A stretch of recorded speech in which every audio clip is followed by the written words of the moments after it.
Good Monday morning, everyone, and welcome to Perspectives. It is Monday, the 22nd it is?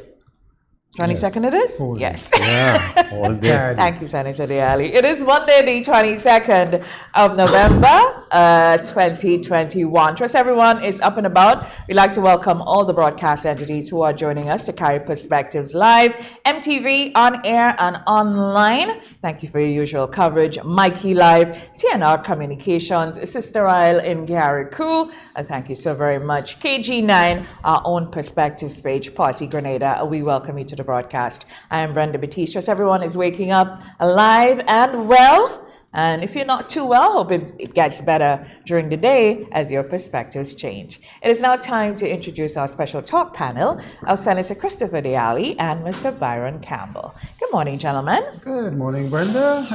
Very good morning to our listeners and viewers again. Pleasure to be around again to chat about what is happening around us. I thought this week was not very eventful, Byron. And yeah. We had, I think the Minister of Works came on and spoke about the infrastructural works taking place, in particular the Molyneux Road and what is happening with that, and the importance of getting that Western Road up and running. And the target, of course, is next year, first quarter, probably towards the end of the first quarter, to see boots on the ground. And I think that is going to be a significant project for especially people who live on that side, and just movement in general and how we get things on for the Western Corridor is such an important corridor for movement of goods and people. So I thought that was the fact that they have timelines set and things are happening is going to be something positive coming, and I think that is something that is important. As well as some of the other projects. I mean, he have indicated that there are many projects taking place, so many places around the country with roads and other stuff. And I mean, of course, the St. John's River project that is moving along and that needs to get done quickly. What I haven't heard mentioned, though, is the fact that I know we're supposed to have cricket here in March. It's March, yeah. It's March, yeah, with the test match. And I know the stadium requires a significant amount of remedial works. I haven't heard anything mentioned about that, so probably that's something we could check and see what is happening with that, because this particular facility would need a lot of work to get it up to international standards ready for the match. Yeah. Morning. Chris, cricket. In fact, I was on the grounds. There was a session I attended 2 weeks ago at the Players Pavilion, and I came onto the field and spoke to the groundsmen. And they are pretty optimistic in terms of having the grounds prepared for that time. Grounds ready. But as you rightly said, the pavilion, I think there's with the chairs and other infrastructural renovations or repairs that needs to take place. But wow, 22nd of November. It's a big week, Chris. It's budget on Friday, actually. Expectations are high, depending on which sector you're in. But something happened last week, and I think I want to mention it. There was a signing agreement with SGU and the government of Grenada and GCNA. Right. Interesting, it was an arrangement using technology to determine the sex of the nutmeg before you plant it. For years or history, we plant 3 or 4 trees in a cluster, and you wait 5 years to determine whether it's a male or a female, and you remove the males or you keep one. It was wasteful. So now we're moving to, and it's the same PCR technology, I'm to understand. So that's a good thing. I was so happy to hear that. Yeah. Because my recent experience, planting a certain nutmeg trees, we got 70% male. 20%. So, I mean, it's one of those things that we are at a point in our development where I think we shouldn't be guessing this anymore. Planting in triangles, and hoping one is a female versus. I mean, it's a cultural thing as well that in these isles in the Caribbean and so on, research and development is not a big thing that we do. But a territory like ours that has the resource of St. George's University for over 40 years. I mean, really and truly, we are behind. And the use of WindRef into research and all of that. It is great to see. When I saw that, I was like, wait to Yeah. go. Yeah. You know, it was pretty exciting news. And I thought to myself, oh, look at the efficiency and how much. So I trust they continue to work along, not just on nutmegs, but many other things that it can Yeah. guide us on Yeah. in terms of Yeah. the research, the science, and all of that. So we get better at what we do Yeah. and the things that drive Well, I mean, the price of the nutmegs economy. now is driving that as well. Well, Because of what absolutely. is happening in Indonesia Absolutely. with COVID and It's a all good, that. it's a good Yeah. movement. But, you know, we always nutmeg behind. We're always playing Yeah, catch yeah, up. Yeah, yeah, I mean, yeah. there's so much that can be done with the nutmeg. I mean, I don't want to go there, but I want to know my passion. So let's leave it there. Let's leave it there. Fine. but the point I want to, because I want to, Brenda, you know, the question of health insurance is so important. I know that the government is pursuing this national health insurance scheme, and we haven't had an update for some time. Maybe at the budget we'll get some status on it. But for the public, you know, you can purchase private health insurance. But it's interesting that once you reach 70, a lot of the insurance companies remove you. You know, you're no longer viable, you're no longer profitable for them. This is not just reckless, but I find it inhumane, because this is the time when a person, because you've been in health insurance like 40 years, you had minor things, maybe a glasses or tooth cleaning. But it is when you're aged, you're expected to have more health matters, and therefore that's when health insurance, you can't do this in the United States or most countries I know of. It's mandatory. discriminatory. So it's, I find it's inhumane, and I think, and I wouldn't say reckless, yeah, but it's irresponsible on the part of these companies to operate in that manner. But I think, I mean, not that I'm defending insurances, but part of the concern here is risk as Yeah. you age. And as you balancing age, the risk, yeah. balancing the risk with the cost Yeah. is one of the things. And as you that, age, your risk becomes yeah. higher. That's right. So Yeah. they look at those stats, and you know, I agree to you. It's something they should consider. What they do when you hit 60 is they lower your benefits. Yeah. But at 70, as you say, they remove you totally. Totally. And I Increase think- your premium if necessary. if the Yeah, and risk probably is high. that's what Yeah. they need to look Yeah. at Yeah. and wait. And you know, insurances in the region, as relates to health, probably something they need to consider pooling as well. Because you know, one major insurance company taking the brunt of it maybe not the way to go. Yeah. And if NHI comes on, National Health Insurance, well, then that would help. Yeah. But I mean, clearly, for those of us who have more serious issues, you need the insurance help to guide you through. So I think it's a good point, Yeah. a good area for us to start a discussion on. Of course. Have the insurance people come in and give their side of the story to yeah. understand what is really happening and why they won't want to go there. Yeah. And or if they want to go there, how they could possibly go there. Do that. Yes. know? Yes. The other yes. thing I thought that happened this week too is the level of scamming that's happening now on the various platforms, and those scammers sending out Scamming and phishing. a lot of phishing and things going on with that. And you know, I thought FIU had to get involved, and they came out and made announcements Yeah. on this. And those of us There was in the one business making the community- rounds purported to be from Republic That's Bank. right. That's right. And people fall victim to these But what's, things. Yes, what's the people key did. to this? What's the key to this, Chris, in terms of person should know what mails you don't open, what mails you ignore? Well, because it would happen. It starts with you, first of all, educating yourself about what the different scams are. Phishing, for example.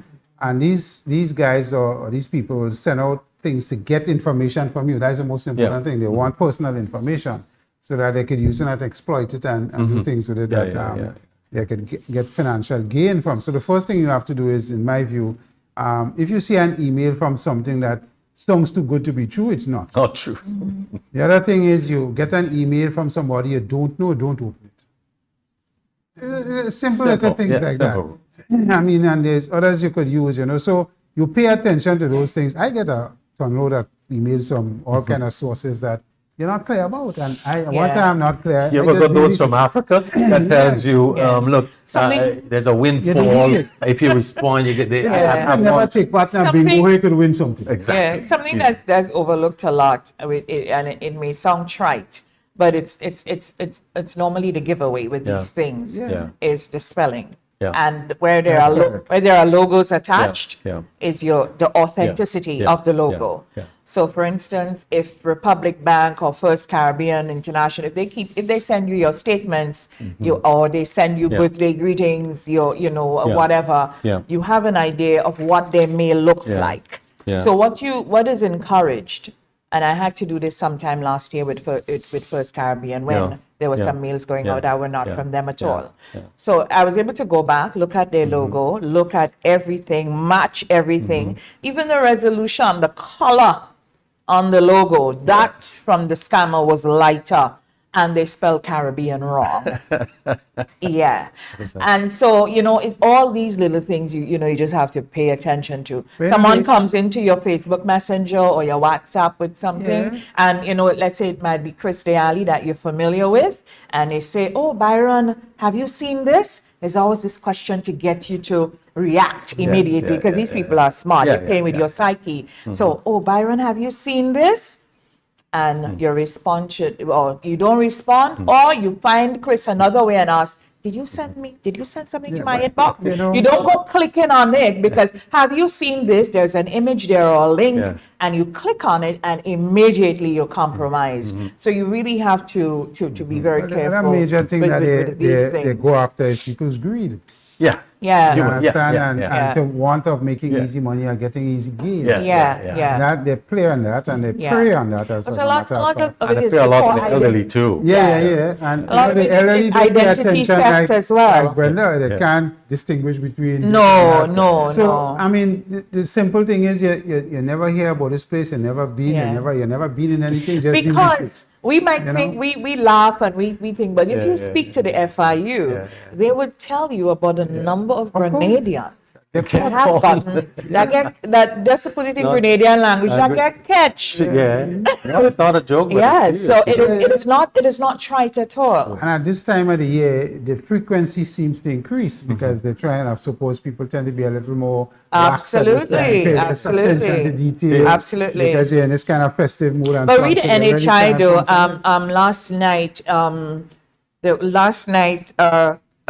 in the Prime Minister's in our engagement with the Prime Minister, he did allude to the NHI, that they are coming. It's going to be, we're going to be hearing more about it soon. So yes, conversation with the Prime Minister, Brenda. Of course, you were there. We looked at you. We looked at the whole interview, the conversation. What was a couple of takeaways, Brenda? Chris, I know you were somewhere else during that time. Yes, unfortunately. I'm not going to expose here where you were. He'll go back and look at it to catch up. I was trying to do that last night. But some of the, it was a kind of preamble to what's coming. You picked up a few things. One is we are likely to see some fixed costs for gasoline, for example. Yes. And that's a great thing. Yes. Some adjustment with VAT regarding reducing energy costs for electricity. There's something not details provided, but you get the picture that's going to be addressed. I think also election timing, I thought, was interesting. What he did say, look, if you know me, I don't go to the end. He said no, he didn't say when, but look, you're a very good listener. Don't expect me to go at the end. I think what was also interesting in that of succession, because this did come up. This was an early question from prospective host, and did he answer it? Yes, no, yes. In that alluding to the fact that well, if you look carefully, you will see it. Call some names and. So yes, to some extent, but it wasn't for me emphatic. It wasn't. Maybe there's more as you. If I'm going to look at it again, maybe I'll pick up more. I don't know, but at this time, But he was talking about ageism, and that's not the issue of leadership. Leadership is about vision and that type of thing. And you're correct about that. And I think one of the things he addressed too, that's something we'll be looking at, is contracts for and pensions relating to workers and the whole strategy to have it even, in terms of not having two sets of workers, and two different benefits. So these are the issues addressed. But I thought it was interesting. What else I picked up? pension, again, with public workers pointing out that, I mean, this isn't registered with me before, but a public worker now retiring can, in fact, one signing can qualify for 70% of his or her existing salary, which I think is, and when you compare to what was before, I think it was 60, maybe 67 or 66%, you know. So some interesting point, oil and gas, Chris, I think also came up in that the issue of oil and gas, what we learned is not as viable now compared to 5 or 10 years ago. So mainly due to the question of the environmental issues, fossil fuel, and more so the investment costs. In other words, financiers are reluctant, or certainly looking closely at whether it is the way to go. So I think this was interesting. I think the oil and gas is definitely going to be a question that we'll be facing as to how they exploit and what. For us, I mean, if we're talking about energy and transforming Grenlec to the engines to burn natural gas instead of diesel, I think that is a way for us to go as quickly as we can, because that will significantly reduce the cost for energy. And I think their 2030 goals that was just put out in COP26 have identified the burning of fuel for production of electricity and transportation as the two areas they want to have significant reductions by 2030. So those are areas, I mean, the electric vehicles, what happens with that and how we move ahead, the whole issue of climate change, which I think is a huge topic that we probably one day perspectives will have. The gentleman who just came out from Minister Steele, Minister Steele and Trevor Dr. Thompson. Spencer Thomas and so on to talk about, you know, the rhythms that came out in COP26 and where we're going with that, because I think that is such a huge thing for our islands. And that's an area that I would like to see develop. But public health, I mean, when you listen to the speech from our Governor General, public health was one of the areas that they highlighted as something they would significantly look at as we go forward. Because it's not just COVID, there may be other things coming to our way in the generations to come, and public health now is no longer, you know, something in the side that you thought of. It's only when you have a crisis you look at public health. Now it's becoming a serious issue, and that is something I think they will spend time on in the budget, as well as education.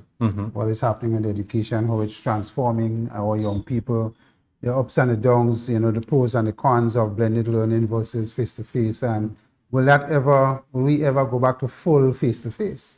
There's a question, I posed a question to him about education, and in there he did throw in as well all that we would see, you know, I guess they are asking themselves the question to come up with policy as to whether or not the current construct works for where we're going to dovetail in the future. You know, whether 14 CXCs is what we should be aiming to, rather than, you know, the skills and the cognitive learning and all these other things. So he did say we'd hear more about it from the Minister of Education, but did make some statements on it.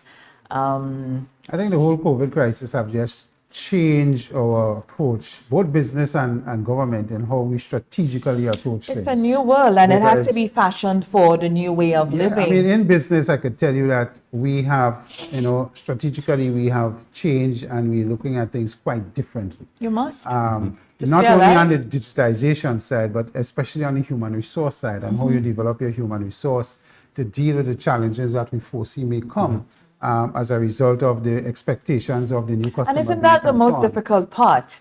Because as human beings, we are creatures of habit. And so we are used to certain things. As we engage, you hear everybody saying, we're waiting, well, when things get back to normal. Which normal? So it is taking some time. And I think that is going to be the hardest part. Because even in engaging in coming up with policies and whatever, people still have the expectations of prior 2019, prior December 2019, as before COVID hit. But really and truly, some of these things have outlived their usefulness. We are now in a new dispensation. And that's the thing, to get the human, which I mean, we're not talking about robots here now, we are all human. Correct. We have to, of course, change how we perceive and do things down the road. in order think to that's the effect most change. difficult thing. So if we don't internalize the change, we can't Yeah. effect it, and that's part of the I think challenge for us that's in going to be the HR. most difficult thing In moving business, forward. how you get Yeah, I think to- one of the to- contradiction that's coming up in the budget that's going to feature is finance, because at one hand, I think the public is asking to deal with increased cost of living, but at the same time, government anticipate will have reduced revenues. Yeah, this is clearly so. How do you balance this? How do that's going to be really the numbers. And Byron, from where I sit, That was I alluded think, to a lot. Yeah. last I think we evening. need to open up. Yeah. This 12 to 4. Even with curfew- carriacou, even with the present development, Chris, Yeah, you but think it's- we it's- should open it's- up? How do you it's- see? Well, what's It's- happening the in carriacou carriacou? thing is Are in we one anticipating little another? cluster, but the science says that every time we get a lull, you'll see something come back and infections, and unfortunately it's with the unvaccinated. Yeah. So the way to go is vaccine. The world is in a surge right now. When you look worldwide, what's happening in Europe, Yeah. what's happening in Trinidad, everybody seems to be surging. So the issue for me here is that in our case, for example, 12 to 4. I mean, I was at over the weekend. I passed by Wall Street, and when you saw the amount of people that were on Wall Street, very few of them have on masks, and at the times 11, 30 minutes to 12. I know none of them couldn't get home before curfew unless all of them was living in morning. Maybe they are, Chris. You understand? So I mean, Or clearly, maybe the option of staying there. but Staying I in didn't my think of car, that, Brenda, staying probably- until the curfew Until ends. 4 o'clock. I mean, come on, there's excitement and everything. The midnight is more psychological factor, it's like, Listen, midnight needs to be gone. Yeah. I'm not even going to pretend. It needs to be gone. Yeah. And I tried my best last night with the Prime Minister. He looked as if he was laughing at me at a time. But that's all right. I spoke for many. Yeah. Midnight needs You're to be ready gone. to Yeah. understand the value of it now. I Yeah. think that is the key. I know there's a psychological thing, Yeah. but in terms of control and the virus, I'm not sure that It and with helps, community yeah. spread, that's always a question. So Yeah. I think the issue here probably is more police trying to control what happens, and and movement and so on. But Yeah, it's but that's gonna only be- one aspect of Yeah. it. Of course, Yeah. of course. And I mean, Yeah. at the end of the day, when you look, I mean, the positive side of this to me is the average person is happy that we have a certain level of freedom now, and we could go out there Yeah. and spend, and we can go out there and enjoy each other's company, even though, you still have to pay attention to the protocols. And then you're seeing this thing about the vaccinated versus the unvaccinated. The vaccinated people are definitely given privileges that the unvaccinated does not have. So I went to a restaurant last week, one evening, to dine with a friend, and the first thing the people asked for, could I see your vaccination card? Card, yeah. And they were very clear about it. And your ID. And you couldn't enter the facility and dine unless Yeah, but you Chris, could look produce at it. what's Yeah, happening because around. some restaurants are firmer. They don't Yeah. only want to see your card. They want to see your Picture. ID. Yeah. And the ID, I mean, having experienced this, I would just advise everyone that they're the ones who are vaccinated and have their card, the ID you should use is the ID you use when you got vaccinated. Yeah. That helps because there's some people that are really rigid about it Yeah. because apparently there are checks of the establishments to see what they're doing. So yeah. it's just one of those things that's Chris, we have to be developing. mindful about what's happening around us also. Trinidad, other Yes, islands, yes, Europe. So listener, we're going to just sit down and watch Trinidad and who, and we won't open up the place. But we open up, I mean, I find you're opening up as well, Brenda. So at the end of the day, I think we have to learn to live with this thing. Listen, we Yeah. keep saying about the learning to live part. But the thing about it is, Yeah. I mean, how would you know if you don't venture out, right? I am not saying that we be reckless, that we Yeah. be careless. Yeah. Let us just bear in mind that we have been confined, and maybe confined is a strong word, but really and truly, the pandemic really put us in a state of that. And psychologically, economically, emotionally, sociologically, all the collies, we are stretched thin. and it is impacting. And so if you get a little breathing space that you can manage, I mean, some of our people are going too far and they've gone back into some, I must say, I have to be responsible and say this, have gone back into a state of complacency.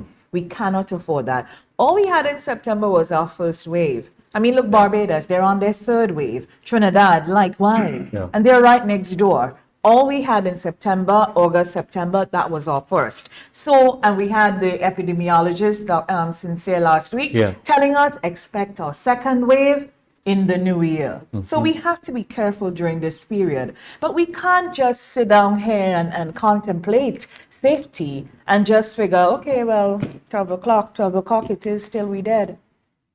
Yeah, well, I mean, at the end of the day, the other side of this is how businesses are going to deal with unvaccinated staff members in the new year and what is going to happen. Well, Chris, let's take a democratic vote on that. Those in favor of maintaining the midnight curfew, raise their hands, you know.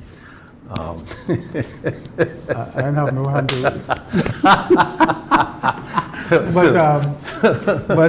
Yeah, I think that's another big SGU situation, and the model there for businesses are paying close attention to what is happening there. And I think as we transition into the new year, businesses are going to get a little more rigid with their unvaccinated staff members, either not necessarily going to SGU as it is, but you will see that evolving with businesses.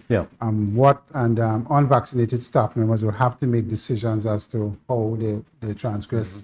Because the reality for us in business and the risk is that, you know, we face a serious risk of you coming into the environment and threatening the safety of the environment, which we as employers have to ensure that there is some level of protection, and it can be criminal in our case. So it will, I think, tighten as we transition into the new year. So staff members who are still on the fence will have to get themselves prepared to deal with what is going to happen, because I think as we transition into the new year, you're going to see more rigidity of people being vaccinated, and if you choose not to, what may or may not happen. So it is something that I think we have to pay some attention to. It's a new job You're an requirement. engineer, you know what happens with rigidity, right? Yes, that's why we build in flexibility. It's a new job requirement. You go to a job now, and to be vaccinated is a requirement. You don't apply if you.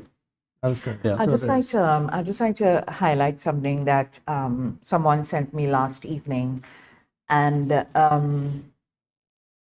it is.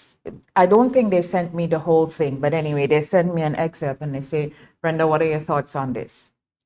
It is, when I saw it, I said, what's the background of this? And they said, oh, something in a newspaper. And the comment was, I think the piece in the newspaper was about,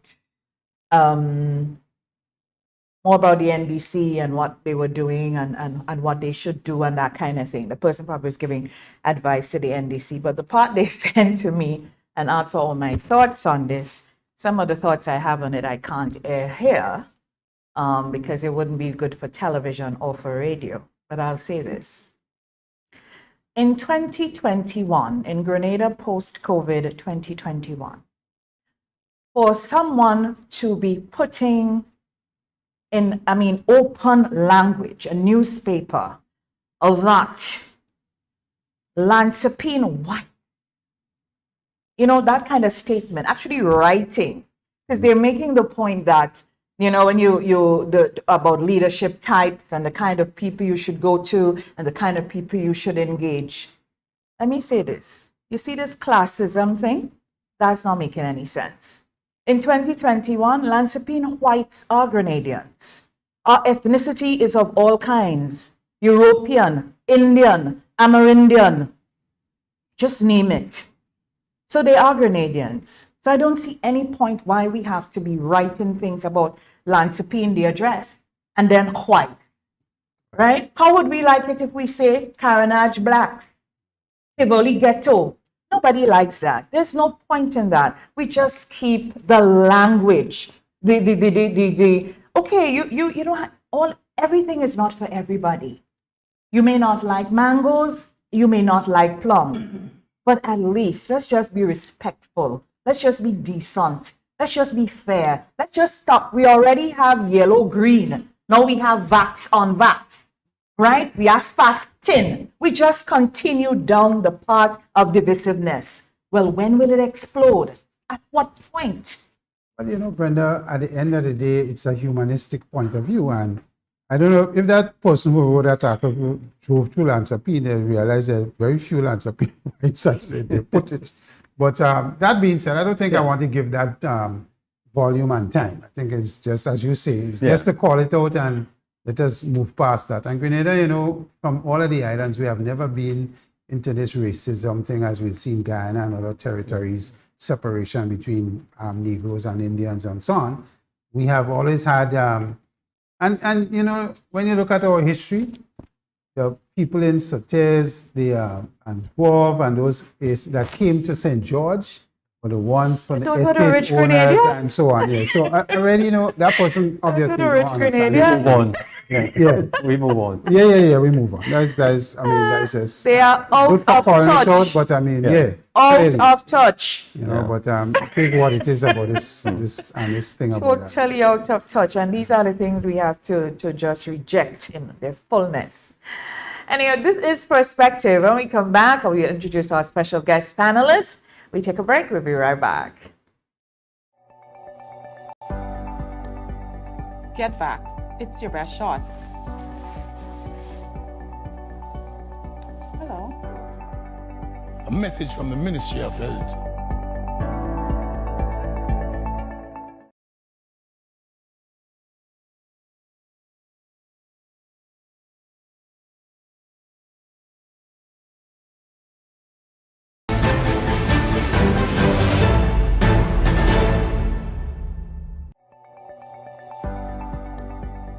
Get vax. It's your best shot. Hello. A message from the Ministry of Health. More than 5 million people dying from COVID-19. And we know that this certainly is an underestimate of the true number of people who have died. We certainly don't know yet the true toll that this pandemic has taken. These 5 million people, these lives, these livelihoods, parents, children, aunts, uncles, friends. Each person has a family. Each person has a story. It's been 2 weeks at the global level where we're starting to see cases increase again. Those who haven't had access to the vaccine are left vulnerable to getting severe disease and dying, and that's what we're seeing. We're seeing cases among those who are not protected. We're seeing deaths among those who are not protected, and more than 50,000 people a week are dying from COVID-19. We do need to reflect on the milestone that we have now and work as hard as we possibly can to make sure that number does not keep increasing. We have to make some changes. And if we don't do this now, when will we?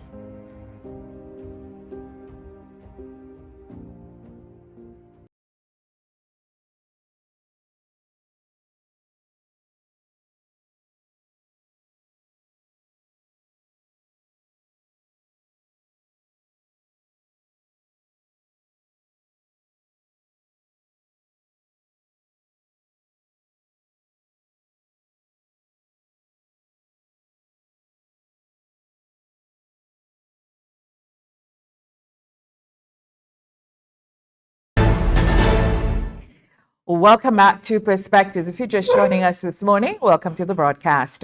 This morning, our special guest panelist is a really good Grenadian. You say service, and this man's name is right next to it. And all the gamut, from finance to sports to culture, you just name it. Michael Archibald, he's a retired banker with retired, I'm too sure about the retiring part, but maybe retired from going into the bank 8 to 4 on a daily basis. He has over 40 years in the industry, and he's our special guest panelist this morning. So we welcome to Perspectives, Mr. Michael B.M. Archibald, OBE. Good morning. Thank you, Brenda, and I'm happy to be here with you again. All right, it's a pleasure to have you. All right. First of all, it's welcome, and see you wearing your wonderful pink shirt. They say real men wear pink. Whatever that means. I won't go there. Sometimes it's good to go there. Yeah.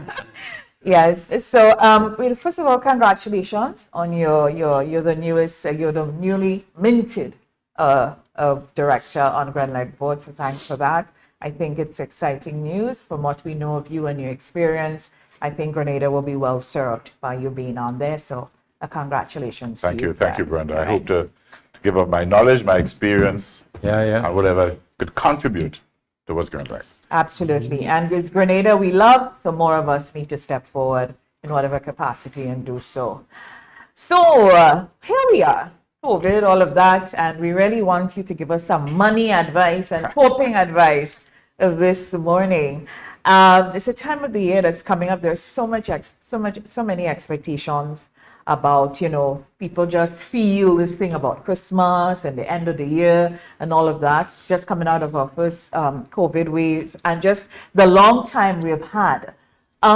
If you had to give any advice to business on the one hand about coping during this period or how to jumpstart during this period, and to the general public as a whole as to the sort of habits maybe we should be inculcating more of, what would that be? Let's look at business first, Brenda.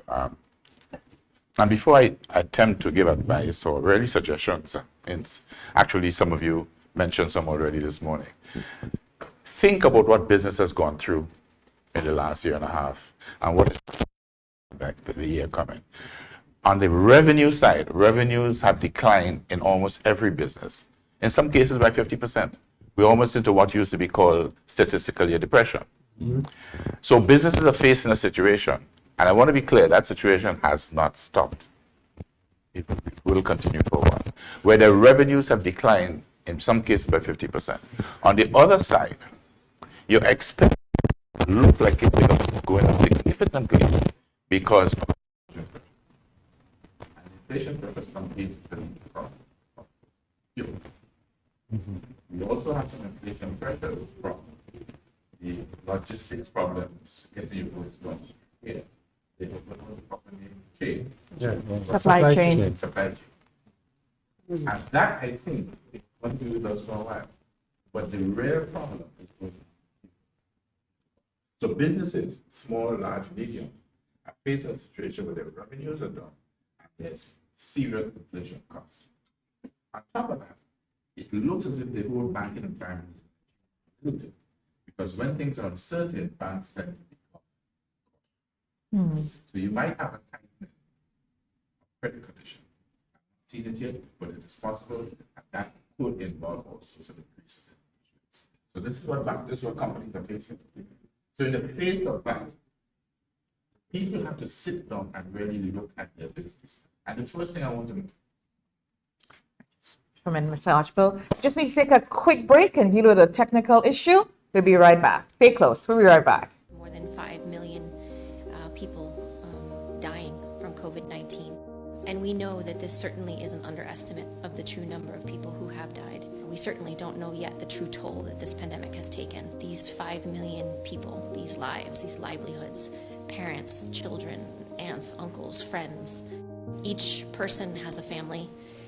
Each person has a story.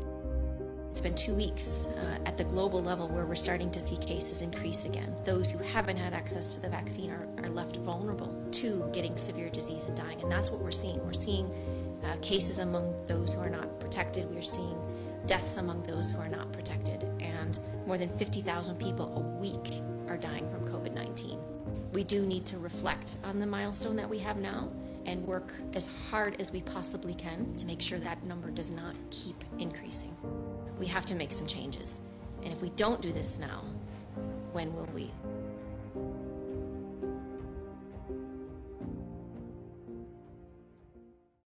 COVID-19 spreads from person to person through the droplets that are produced when someone coughs or sneezes, which makes it easy to spread between people in close contact. Now let's get prepared to stay healthy. To reduce your chance of catching or spreading COVID-19, practice these simple everyday preventative measures. Droplets can also land on surfaces, so ensure that you wash your hands frequently for a minimum of 20 seconds or sing the happy birthday song twice. Avoid touching your face, especially your eyes, nose, and mouth. If soap and water are not readily available, use an alcohol-based hand sanitizer with an alcohol content between 60 and 90%. 70% is ideal. When you cough or sneeze, cover your nose and mouth with a flexed elbow or a tissue. Dispose of the tissue immediately and then wash your hands. If you notice someone has a fever and cough or other symptoms of respiratory illness, avoid close contact when possible. Let's all do our part to ensure that each and every Grenadian remains healthy. Our health is our collective responsibility.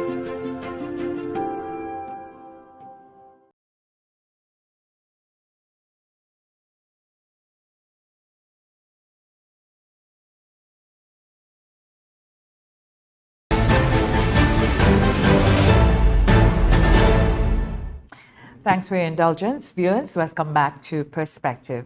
We just had to sort out a quick technical issue so we can improve the quality of the audio on Mr. Archibald, who we go right back to start from the top, just in case you missed something. Okay, Brenda, thank you. Let's look at what businesses have been facing over the last 2 years and will be facing, in my mind, for at least another year or two going forward. You have an environment in which your revenues are declining, and almost every business that we can think of, revenue has dropped, in some cases by 50%. A lot of it is because people are staying home, people have lost their jobs, whatever, but revenue has declined significantly. At the same time that revenue has declined, there are very significant inflation pressures coming from the other side of your operations, on the cost side. And those pressures come mainly from fuel costs, which has been increasing significantly. You also have logistical issues trying to get your goods down to your business place, and also you have demand and supply issues. So you have cost inflation pressures coming at one side of the business, and on the other side, your revenues at the same time are declining.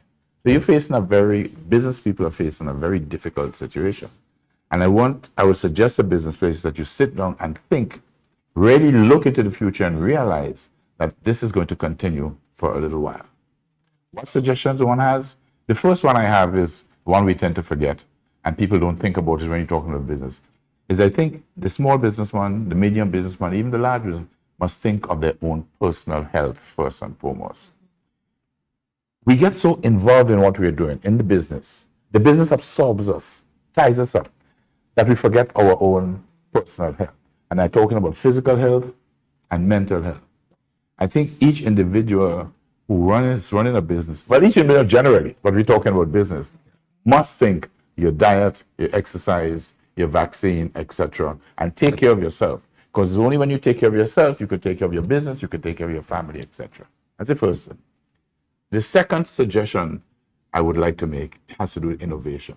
We can no longer sit down and say business as usual. We have to innovate. The idea of simply just opening at 8 o'clock, closing at 4, the idea of always having a big office, bricks and mortar, that is thinking, that is changing. We have to innovate. We have to do things differently. And whether you're selling bread or you're selling cars, we have to start thinking differently. Yeah. Second point I'm thinking is that we have to actually think of restructuring our businesses completely. Now, a lot of what we're talking about is linked together. Innovation, restructuring.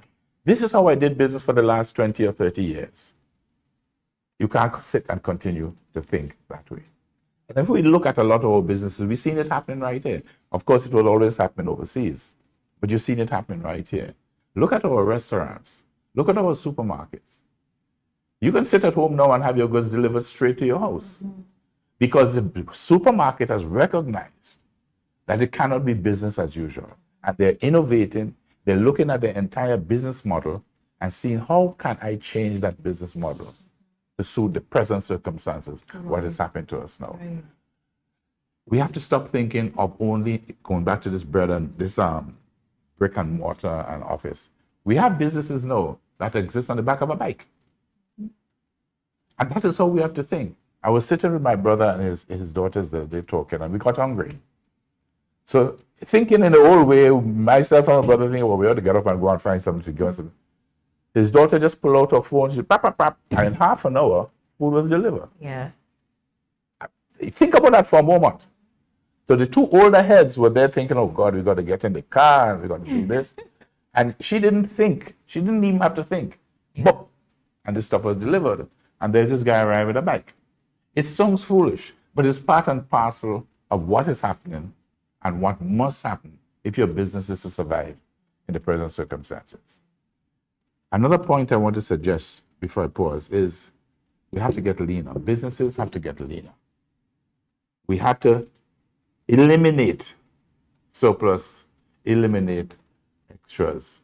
And I know that is going to impact, I'm not only talking about human resources here, entire business. Your business has to get leaner than it was. And all waste has to be expunged from your business. Start thinking about all those things. They're all linked together. Just going to that a little bit. You mentioned that you're not only talking about human, but normally whenever people think about businesses getting leaner, that's the first place they often go to. So what are the other areas, specific areas in which the businesses can get leaner? Spending. There's a lot of waste in spending in businesses, you know. You have to spend, you have to make sure that your money is put where it gets the most bang for the buck. Spending is usually, but it all comes down to spending, whether you're spending on people, you're spending on your goods. A lot of businesses, for instance, have too much inventory. A lot of small businesses have too much inventory. Now, in a case where we have supply chain problems, it is going to be helpful to have more inventory because you don't know when the next ship is going to arrive. But generally speaking, and we're going to get rid of this supply chain thing by first quarter of next year. Your business has to be lean. If you have too much inventory, your inventory is a cost. First, to buy the inventory. Secondly, to carry the inventory, it's a cost. Right. As we're on inventory, now that we're getting into a period where businesses are likely to be, trying to increase their inventory based on everything you've mentioned, the ability for us to spend, banks and their lending, so on and so forth. What do you advise, especially small businesses, how to handle and manage, so to speak, their inventory at this time of the year? They have to look at their history. What has happened to their business for the last 2 or 3 years? When has been the period when you have the most sales? When the period you have less sales? Which items are moving fast? Which items are moving slow? And make some hard decisions. We make sentimental decisions. I am a businessman and I'm selling cups and I kind of like that cup. So I have a lot of it. But that's not the cup that is moving. The cup that is moving might be one that I personally like. So I have to make a business decision and have inventory, the one that is moving and not the one that I happen to like. And you would be surprised, Brenda, when you talk to people, how often you see that simple thing, especially with small business people. And everything I talked about links back to technology. We have to rely more on technology. And we are seeing it already. So guess what I'm saying, generally speaking? Take care of your own health, first and foremost. Secondly, stop thinking of business as usual.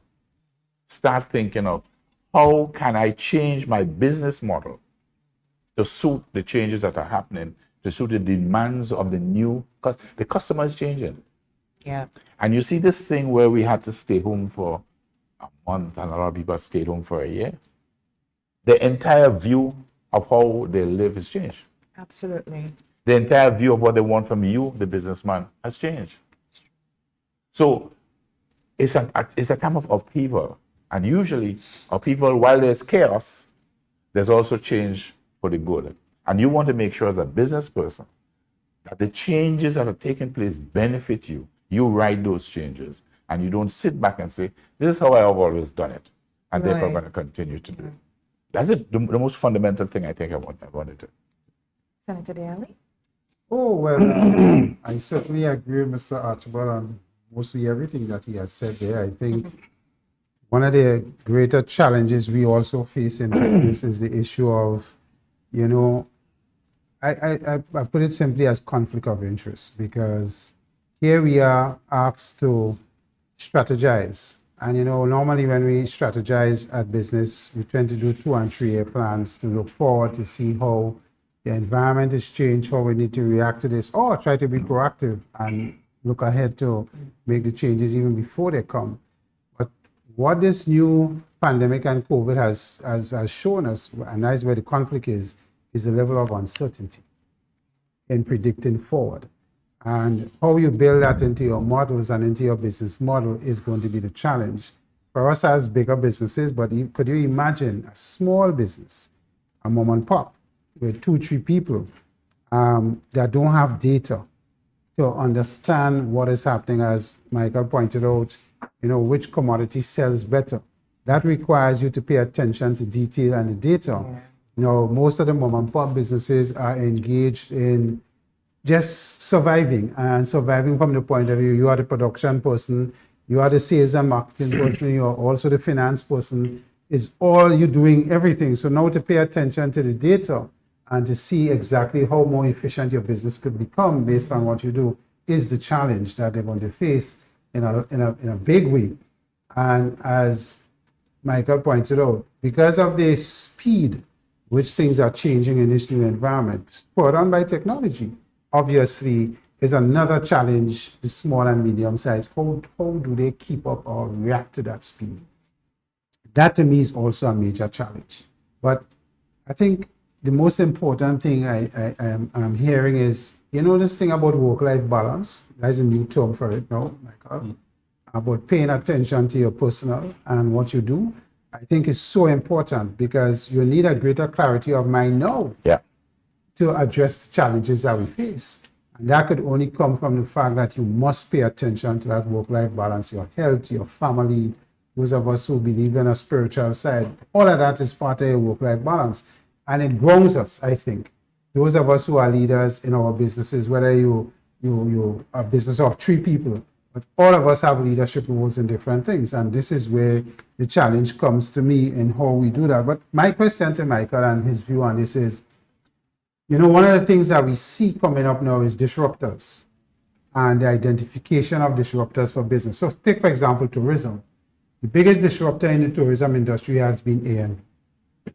And how do we as businesses look forward to understand where the next disruption is going to come to our model?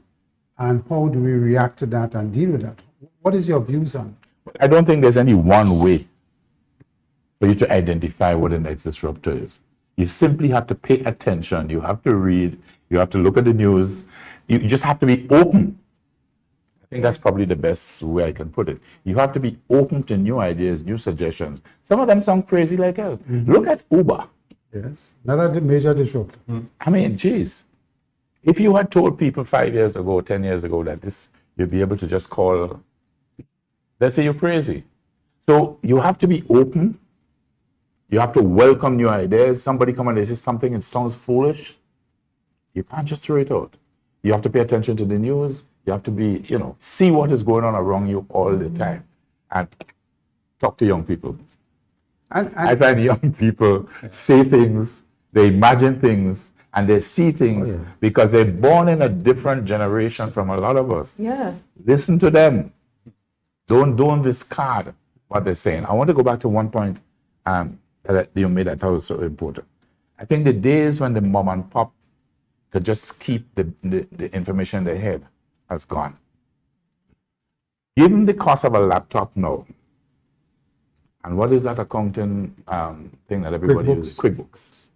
I want to suggest to every business person that they have a laptop with QuickBooks or something similar to QuickBooks. Right. Put the information in. You don't have to be an accountant. You don't have to have the information in. What is your revenue? How much you sold today? Or how much you sold this month? What is your cost at the bottom? So, and then you can look back at that and you would be surprised. If you carefully look back at that, what that information can tell you 6 months down the road, a year down the road. Trends. That give you then guidance as going forward. Every big business has it. But we tend to say, I'm a small businessman. I have a little notebook there. It's called mining the data. Yeah.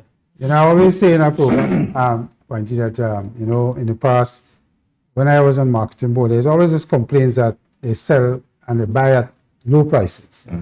And I always said to farmers, can you tell me what it costs a pound of tomatoes to produce? No, they don't. And 90% of them cannot. No. So if I offer you $3 a pound, how you know my price is a bad price to you? You don't, because you don't understand what is the cost of production for yourself. And we don't take time to understand that we need to have that information so that when I come to, I could say, listen, I can accept 3 because it's costing me $3.50. Right? And that is agriculture is an area where the mining of the data, thing of the data is critical for us as a sector. It's the direction. And that's the same point that you're making. Yeah. How do our farmers use technology to change agriculture and get young people interested? It's no longer about the fork and the hoe and the And you know, the farmer himself, if he's an older person, I struggle with technology, right? But my son, they don't. No. And I might be a farmer and I might struggle with technology, but I might have a son who can put in the data for me. That's right. If you have a small business, you can have somebody that you write the data, how much I sold today, how much I sold yesterday, what salary I paid, what my electricity bill was in a notebook, and hand it to one of these young people, and then I pay it for you. But that requires a mindset shift. Yeah. Because remember, typically we are not people who share. Yeah. We are people who is my business, it stay in my head, in my place, Brenda, in my corner. Brenda, that is such a big and important issue. Yeah. If you look at a lot of the family businesses, they have got to a certain level and they can't go any further. And what they need to do is to bring in some professionals. And the first thing, when you suggest that they bring in professionals, you know what they say? They're going to know my business. Yeah. You need an accountant, or if not a highly qualified, for at least a financial or accounting officer, somebody who has done the first part of whatever it is. And the first thing you hear is me, they're going to know my business. No business has grown and developed and taken leaps and bounds without other people coming in who have specific training and specific knowledge. You got to use that. And we got to get past that thinking of, this is my business. Along with that, many businesses need equity. Small businesses need it for them to become big businesses. But most of us don't have the money, the equity ourselves. So then we go to the bank, and the bank says, okay, I'm going to give you 60% or 70%, and you have to have equity. The only place that equity could come from is from other people. Cheap. Yeah. And it's either other people, it could be family members, it could be friends. We have to open our businesses now to accept and look for equity from outside sources that will help us then attract the major financing we need from the bank or whoever. Otherwise, we're going to be sitting here 10 years from now, as we are now, cussing the banks, cussing the circumstances, cussing everybody, because we are saying, I have 10,000. I really need 50, but the bank says I need 20. So where that other, I don't have that other X. Right. Whereas I can sit with other people to get that other 10. So I'm sharing a little piece of my business, but for a long-term benefit. And this comes back to your point of this thing about this is mine and nobody else must own it. Mr. Campbell? Yeah. Look, I'm happy about you making a link with businesses and health, and I'm not going to say more than, but I'm pleased. That's the best news, best information. And I think we need to really broadcast this. Bonte, you've been a career banker your life. There's some developments, there's some changes in the sector, and I like your thoughts on it. I want to pull out about 2 at least. One, we have the situation where we no longer have or going to have any international banks operating in Grenada, that the indigenous bank have in fact bought over or is in the process of doing this, and the aspect of correspondent banking relationship, what does it mean for small island developing states like Grenada or OECS? And secondly, we've seen a dramatic increased growth from the credit union sector, in Grenada in particular. What does it mean for banking in terms of Because we know there's a difference in terms of the services that a credit union can provide and that of a bank in terms of checking facilities and so forth. How do you see these developments and others that are happening, and what it would mean for investments and depositors and people doing business with the bank in general? Let's look first at the changes in the banking sector. Yeah. With the what you call it, the international banks have been leaving. Everything has good and bad. Any change has good and bad. But on balance, I think the change where the international banks are leaving, I think there are more benefits than more credits than negatives. Let me say what I'm saying. The biggest fear and concern I have is the correspondent banking problem, where the correspondent banks overseas have been putting pressure on all these little Caribbean indigenous banks with regard to their relationship. And you cannot live, a bank cannot live, cannot provide you the quality, not just the quality, but the type of service. Because our economies are so open, you need that international link for the transfer of payments backward and forward. And that is my biggest concern. But on the other hand, because the indigenous banks are becoming bigger, right? They're becoming bigger because they are consolidating all around. It puts them in a better position to negotiate with those big correspondent banks. Because one of the things that the correspondent bank said is it's risk. This is a little bank in the Caribbean. I might earn $100,000 from that bank for the year. But if I make a mistake, money laundering, etc., or that little bank makes a mistake, I'm subject to fines of millions and millions of dollars. So I'm sitting up there and say, the regulatory agencies could fine me $20 million for doing business with a little bank sitting in the Caribbean that I only own $100,000 from. Right. What does that risk analysis say? If that bank in the Caribbean is bigger and the earnings are bigger, you're in a slightly better position. One, to negotiate with the correspondent bank. Two, to put the procedures, to afford the procedures in place to make sure that I do not make any of those errors with regard to money laundering, etc. Because those compliance issues, they're very expensive to put in place. There's new technology, new training, blah, blah, blah, blah. So the bigger the bank gets, the more they have the resources to make sure they can put those things in place, not to make those errors that will cause the correspondent. So while there's a fear there, a concern there, a legitimate concern, there is some. The other concern you have is competition. There are some islands in which you only have two banks. That is a serious concern. Grenada have three banks. Most of the other banks have 3 and 4 banks still. Even though you have that consolidation, you still have several banks. So the concern would be for when the banking sector is reduced to 1 or 2. And therefore, what is the competition? Because competition benefits everybody. But on the other hand, you have the ownership of the financial sector moving more and more to the Caribbean. And in every developed country, the ownership of the financial sector resides to a large extent in that country. They have others. But you have a lot of your ownership in the financial sector within your country. And I think that is a benefit. Your dividends stay home. So there's good and there's bad, but I am on balance of support. Right. With regard to the credit unions have got bigger and bigger. And therefore, the concern has to be to make sure that the regulatory part, and the credit unions don't like to hear this, they get angry with you for it, I don't know why.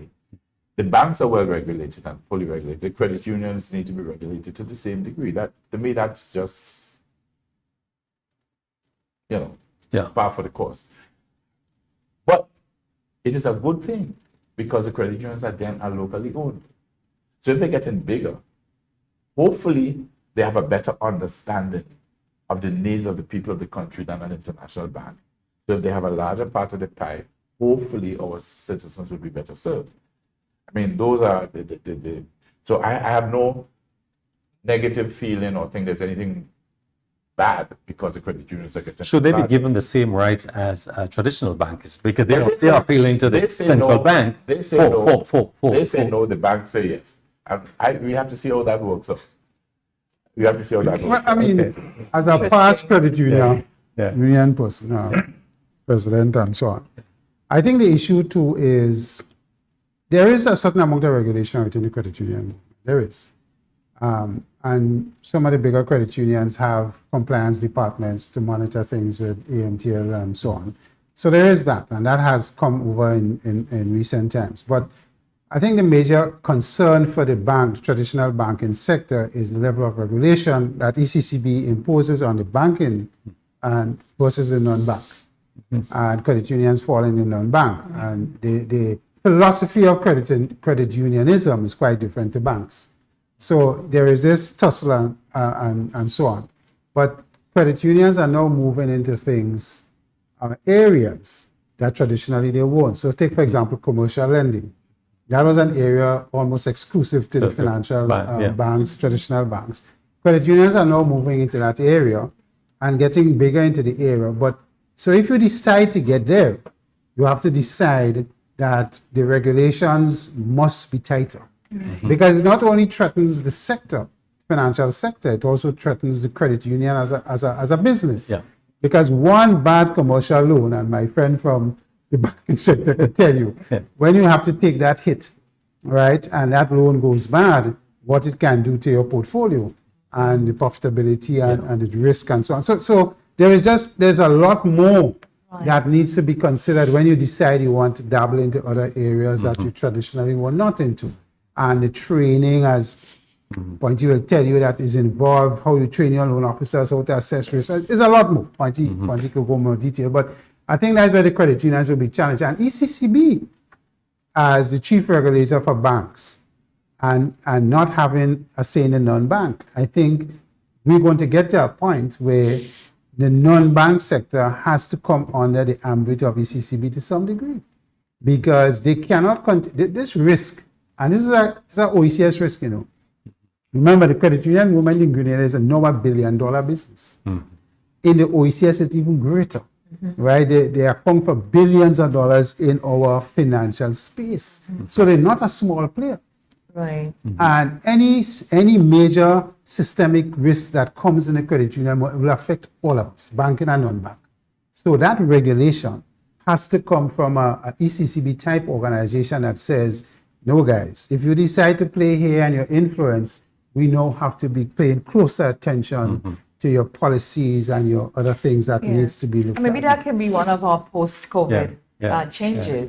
The fact that financial services in the region, you know, they're placed under central bank, so the Barbados Central Bank, Eastern Caribbean Central Bank, and that sort of thing. You know, maybe those are some of the innovations that need to happen, because our way of living is changing. But the growth of the credit union is a good thing.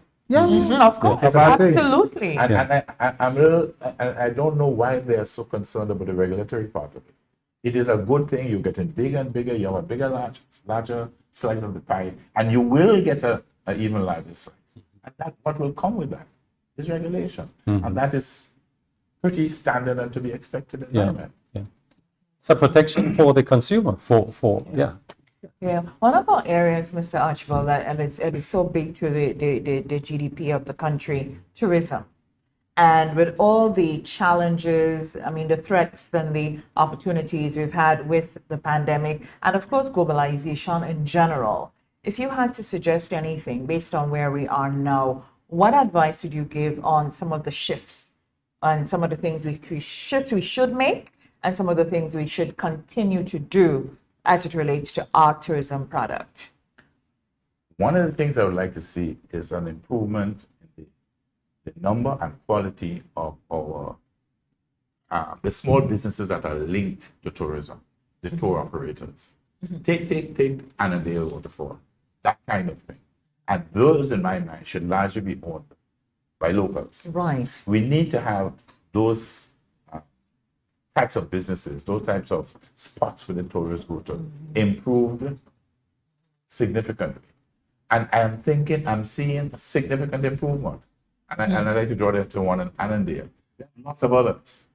But I would like to see that entire sector. Okay, you have when we talk about tourism, we tend to think of the hotels.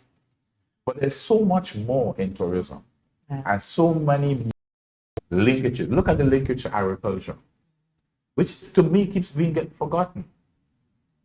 The better the tourism sector does, the better the agricultural sector will do. Say that again.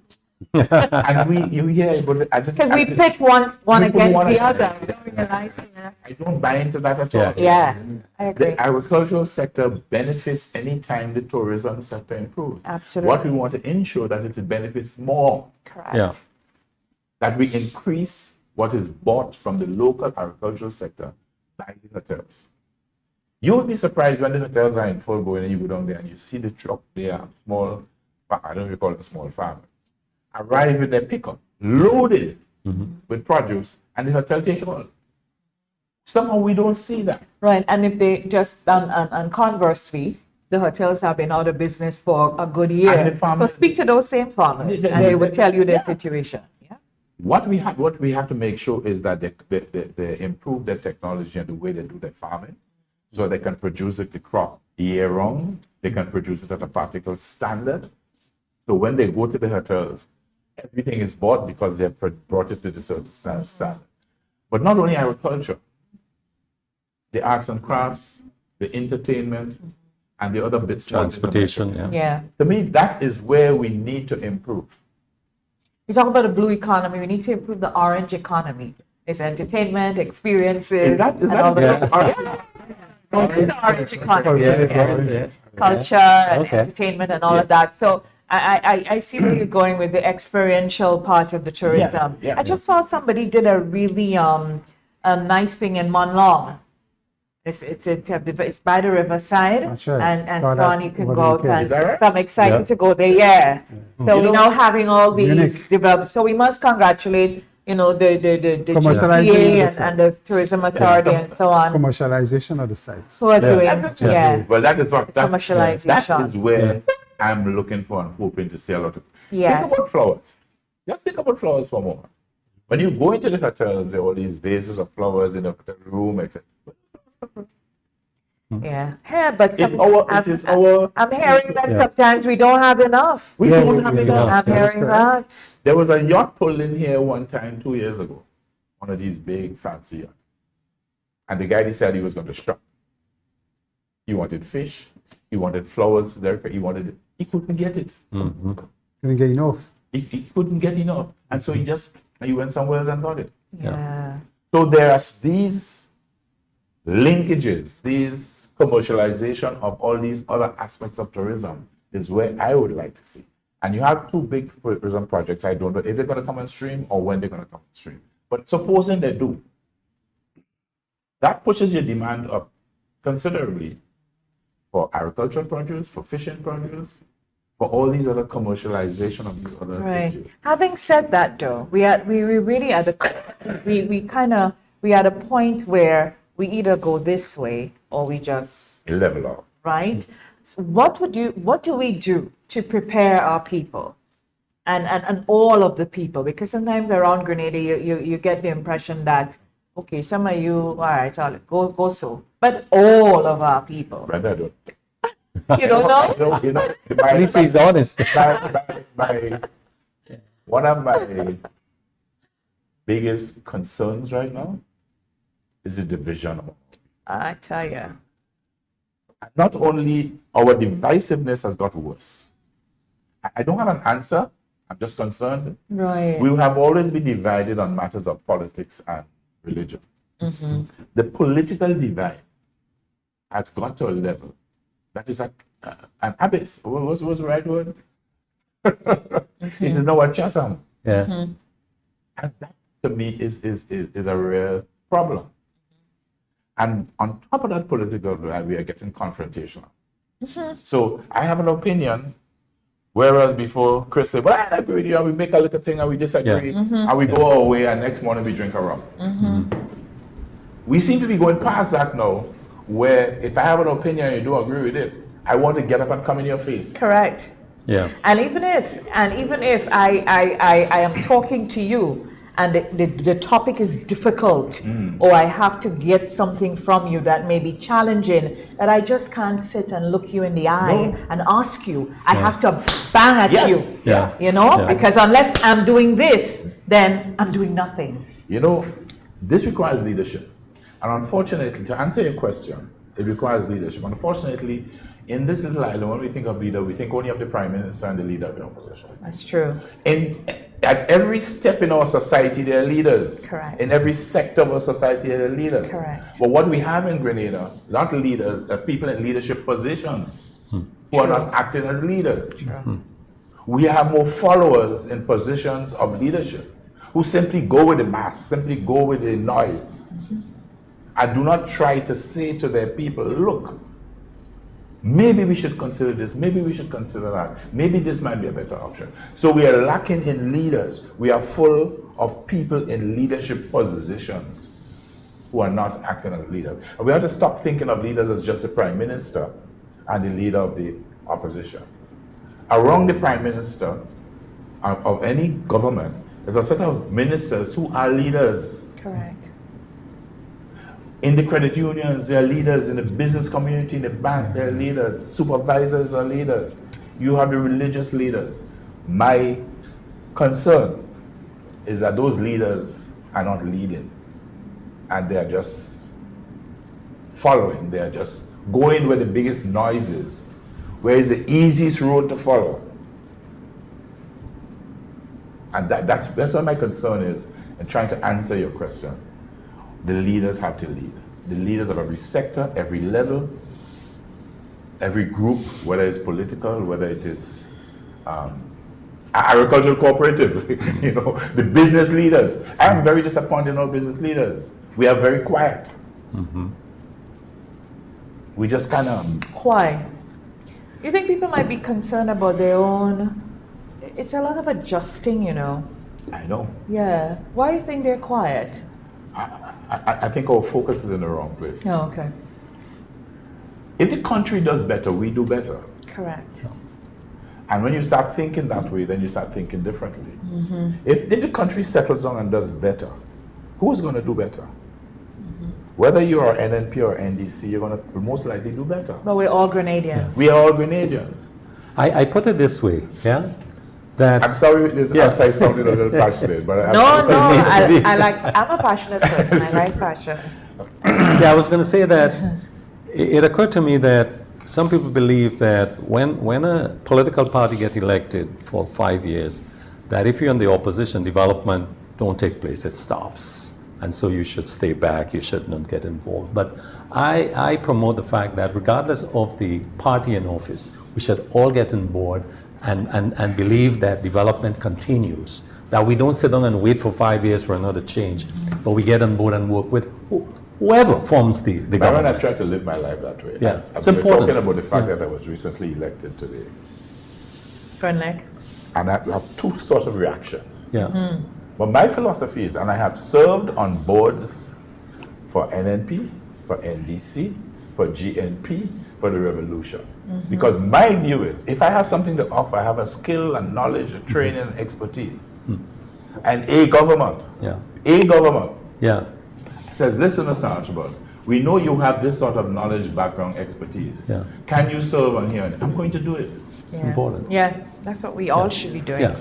That's the point. Where I vote is my business. Correct. Yeah. And that has nothing to do with where I vote. Yeah. And each election, the political parties have to earn my vote. Yeah. You don't know where I'm going to vote, and you have to earn it by what you put out in the public, by the way you behave, by your vision for the country, etc. So just to switch on the politics for a little bit, seeing that you've gone there, I am of the view that it's important for politicians to earn our vote. Yeah, you have to earn and my I vote. believe that one of the ways is not just through manifestos, but engage them in good debate. Yeah. And we have our politicians, our leading politicians, our leadership in the political movements have not always wanted to debate. Yeah. And I think this is something we should push and encourage. Yeah. Have a leaders debate, you can have a lower level, whatever. But the point is, if you're putting up yourself to lead this country politically and otherwise, and your party has certain convictions of where they want to take the country, you must be questioned about it. And you must face difficult questions and respond to it so people can say, that guy talking a lot of nonsense or this lady making sense. do you believe that is the way we need to take I this? believe every politician must face the public, must face questions. Whether the question is in a debate with another politician, there's another issue in my mind. Yeah. You must be able to sit in front of the press. The press doesn't ask hard questions. Hard enough. Hard enough Hard enough, questions. yeah. By the way, congratulations on my side. Must face. You cannot say you want to lead. You cannot say you want to win without facing questions from your constituents. And they must go out there. There must be periods where the constituents can say, well, Mr. Minister, I want that, so and so and so. And that must be there. That doesn't automatically equate to a debate in my mind. I'm a very poor debater. So therefore, I'm always a little hesitant when it comes to debates because it's a skill. You may have an economic policy you want to introduce. You must be able to defend it. Exactly, that's You must my be able to point. defend it. And you must be able to defend it from the point of view that it makes sense to Yes. the person. Because when we talk about politics and economy, my thing is every Caribbean country has the same economy. Either tourism, agriculture, Yeah. and infrastructure, education, services, yeah. and services. Services. It's the same. All of us have the same. And we react to the external environment basically the same way because everything, Agreed. we are net importers of Yeah. everything. So if you come in to talk about politics to me and how you want to transform Grenada economy, what is it that you're planning to transform? Can't come and tell me about corruption and this and that. We tired to hear that. What we want to hear is forward going. Yeah. What is it you're going to do to make tourism better? What is it you're going to do to pull investment into the country and get free monies into the country? How is it that we're going to? So I'm just saying that we need to change the narrative. I agree. And that narrative On must that I agree. come from us asking them to. Yeah. I'm happy that young people are getting into politics. I'm happy to see what is happening on the landscape. But I want to test what you're putting forward, and I want you to answer my questions, hard questions. I have a problem with people who say to me they're not going to vote. I am going to vote. I feel it's a commitment to my country to vote, but you have to earn my vote. So I'm telling you I'm going to vote, but you have to make sure that I vote for you. You, the politician, whether you're NDC or NNP or whoever, you have to make sure that I feel that you are the best of what is available. That's You right. might be the best of the best, because we don't have the best of the best, but the best of what is available.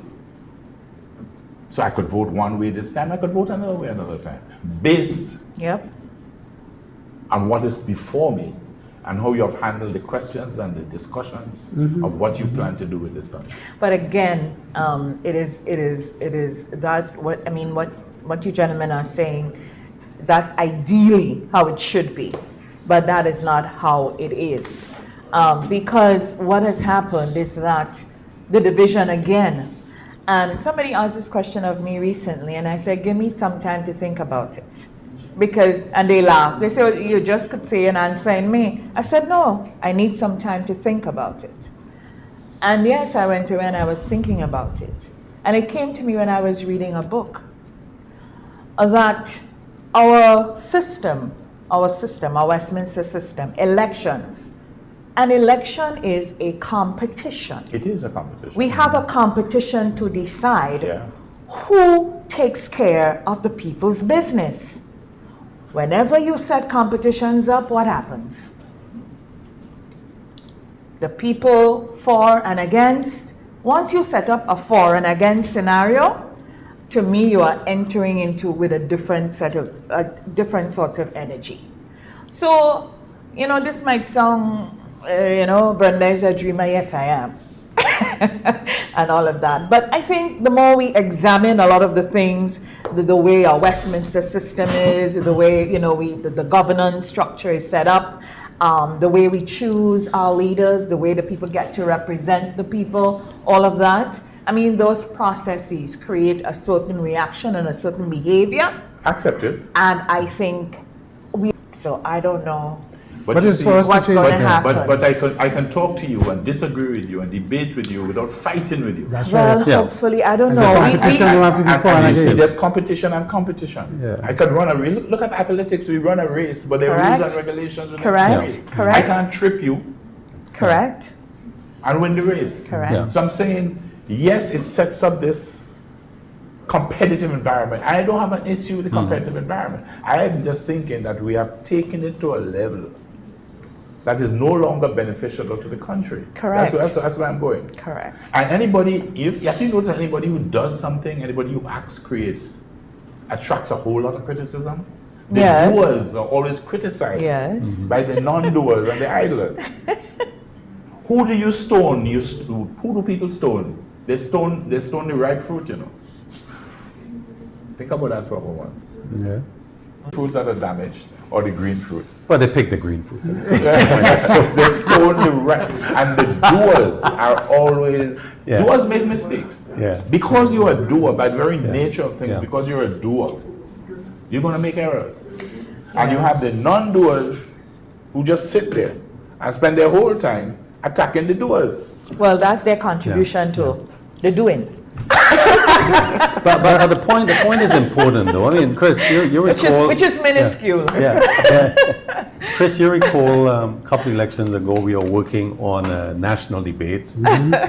We worked, we prepared questions. We did a lot of work in this area. In the final analysis, it didn't come off. So, Chris, understand the point you're making. We had one last time. We had one last time around. But I think you know, the junction meeting is still important, but we have to mix this with structured debates, you know, and this is where we can put community centers into useful purposes, I mean, and even using social media now. We call it town hall meetings now, where they meet with the various things and they answer questions. Nothing is wrong So this with is that. important. And that is something that we want to I think encourage. that kind of thing I would encourage a lot. You understand? But You the can one start point on I want to stage and make, tell me what you want to tell me, I would answer my question. Because this is the thing about it is that going back to human again, at the end of the day is how people feel about people and how people receive what you're saying based on how you engage them.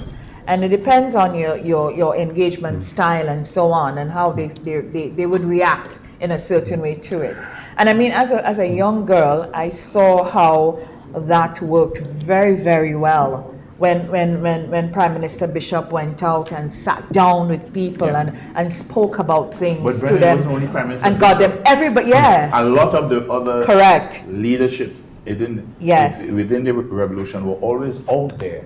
That's correct. Facing the public. Because in the pioneers, the youth leaders came to us because we were pioneers. And then you had the people doing the same in the NYO, in the NWO, the National Women's Organizations. And you had all these people engaging in a way with people.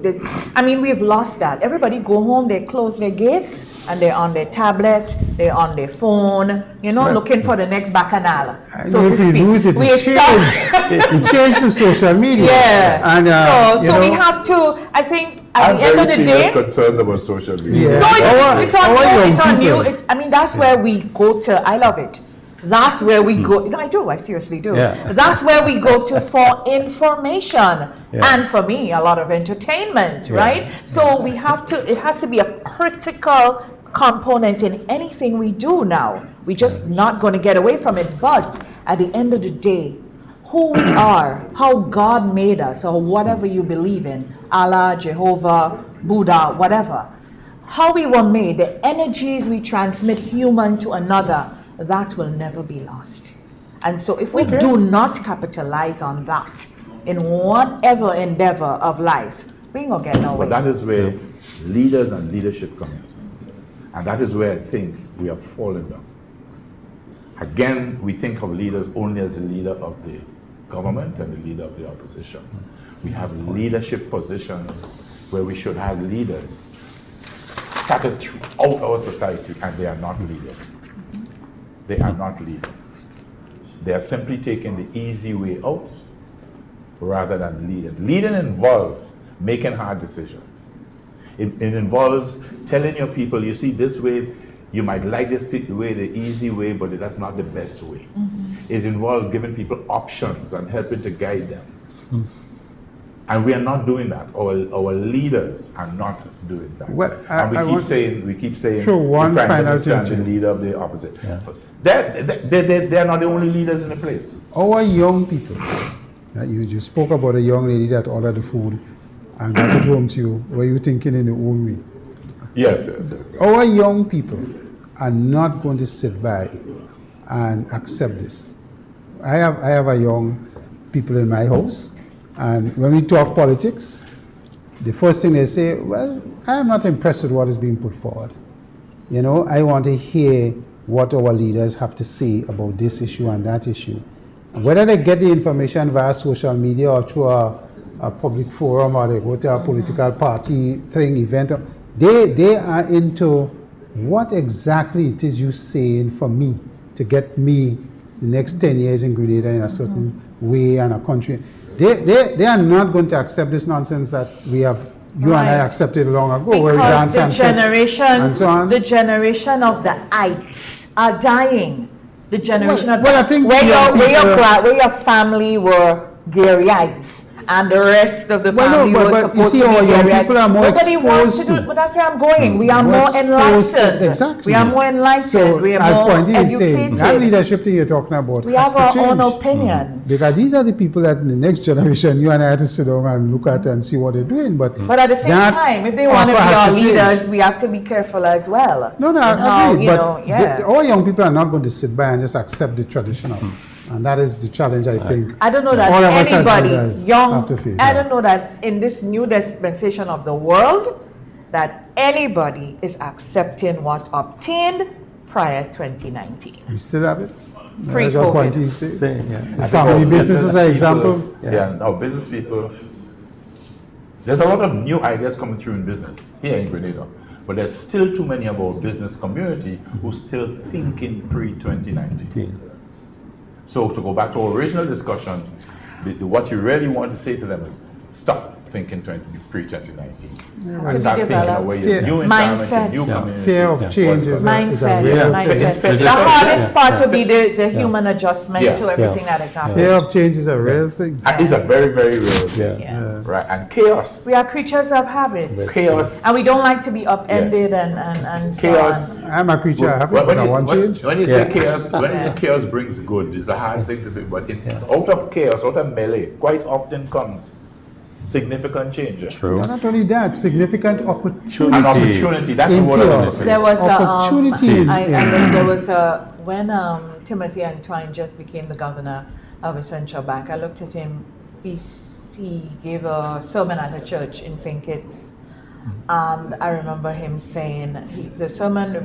I forget which part of the Bible it came from, but at the end it was really showing, and he used the term, "Out of mess comes your magic." And I never forgot that, and it's true. It's because things must become a little messy or disruptive. Sarge, but you know about disruptive leadership. You engage on that and so forth. So out of mess comes magic, but you have to find the magic in the mess or change the mess into magic. But if in between the mess and the magic, if there's no will, if there's no passion, if there's no harmony, if there's none of that, then it's just words. Unfortunately, we had to have higher consequences to be good. You know, Guyana went through that. Yeah. The most creative the Guyanese people ever became was when they had the stresses of the Burnham government. Yeah. And they have seen the benefits of that up to today. But it's unfortunate as a people, as leaders, have to go through difficult times to really bring out the creativity and Maybe that's energy what in we ourselves. were made to do. You know, so. Mr. Campbell? Yeah. Maybe. COVID have done that. I'm listening to the conversation, but I think, Ponty, the next time we have you, I want to look closely at... We should come back next week after the I budget. Ponty, but what I want to look at is how can small business, and I'm linking youth here, can help with the alleviation of poverty in the rural communities, you know? What are the business opportunities there, really?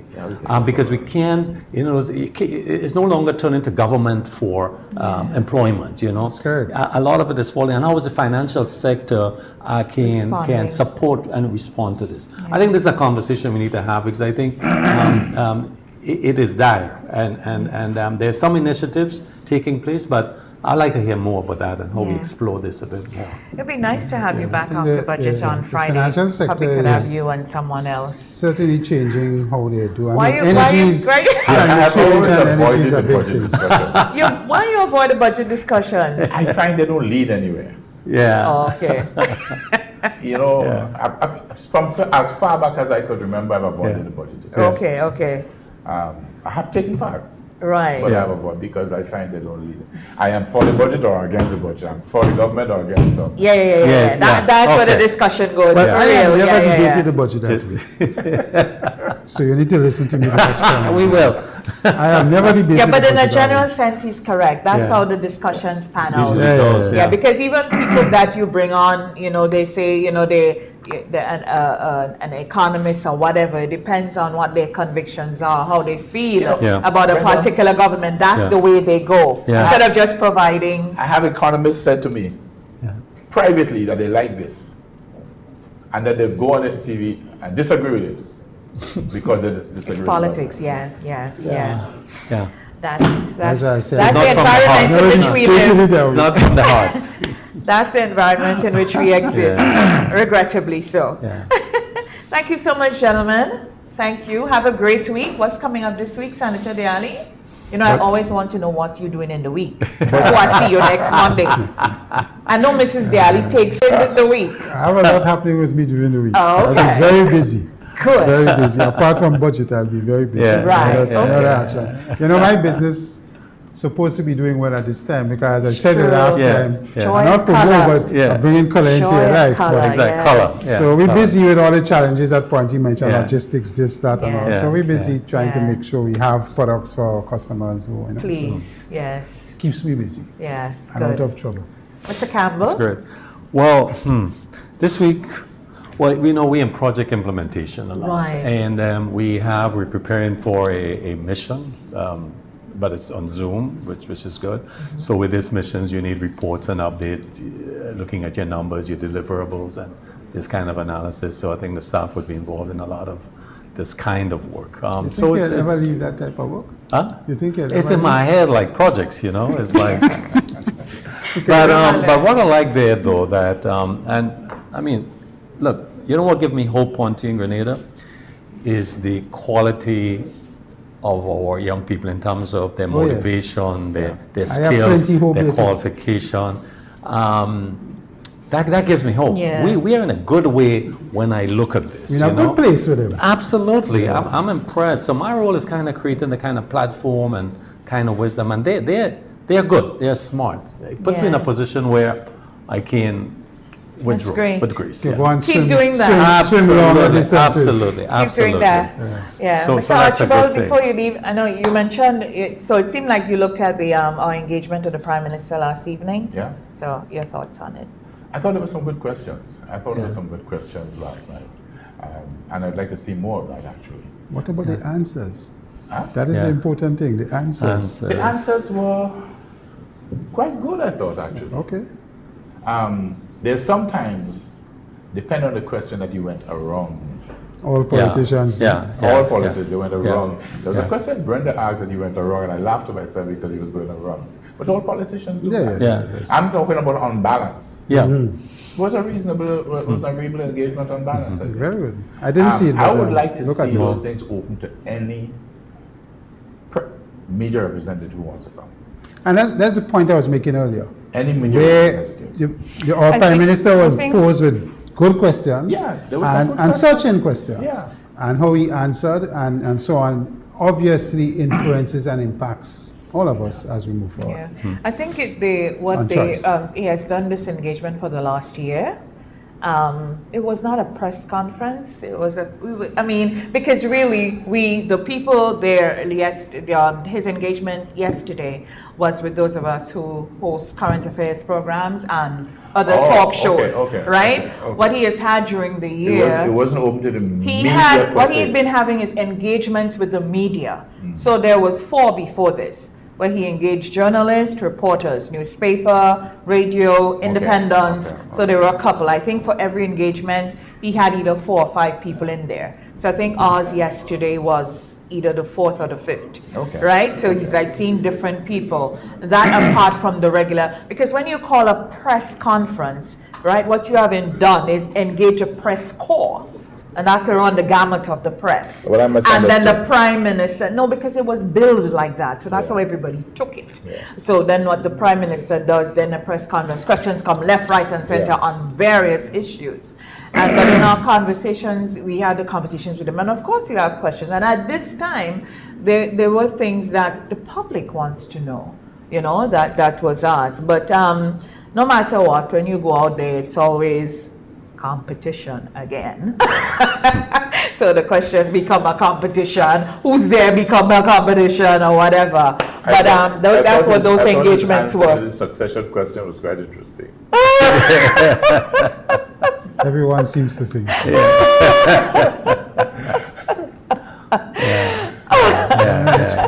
Yeah. And all you get from me is a laugh.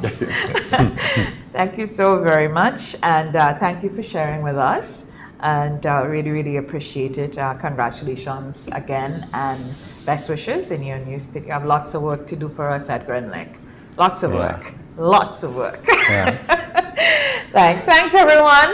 That's our program. On behalf of everyone here, Nathan Benjamin, he provided our professional streaming services. Curlon Dragon was our cameraman this morning. Blondell George, our director. Our executive producer, Richie Oliver. I am Brenda Baptiste. Have a great day and have a great week. Budget day is Friday. Yes, Friday of this week. So until next Monday, we'll have some perspectives on that. Bye-bye.